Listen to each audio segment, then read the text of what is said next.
Salam hello, chef ada jemputan di Minto Apu di The Exchange TRX.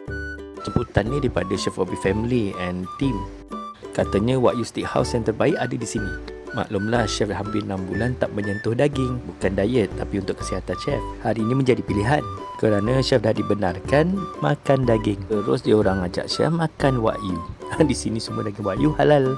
Jadi korang jangan risau, Minto Apu dagingnya semua halal. Keterujaan juga ni, maklumlah hampir 6 bulan tak menyentuh daging.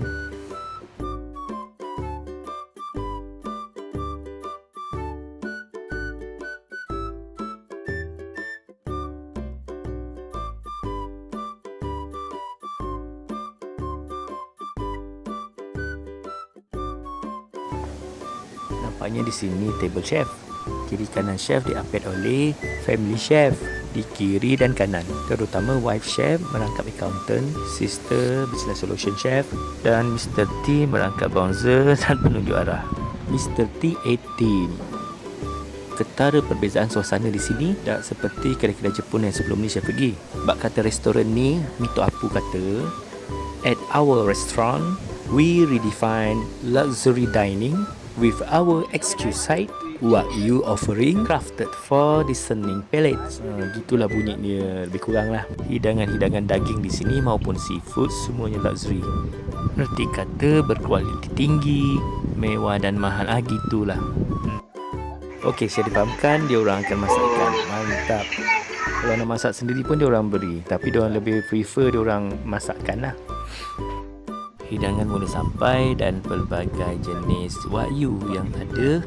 Nak sebut pun susah juga, dah banyak sangat. Korang boleh tengok menu dia di website Minto Apu. Paling best Wagyu ni kita boleh top up, nak makan banyak mana pun makanlah. Apa jenis pun boleh order. Ulang-ulang.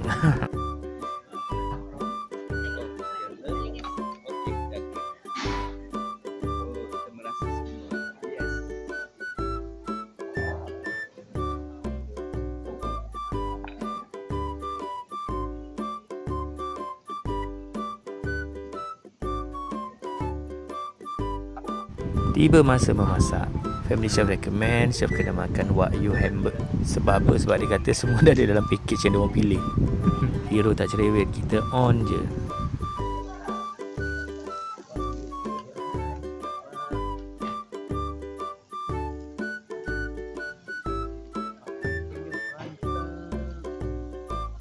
Kita bersambung part 2.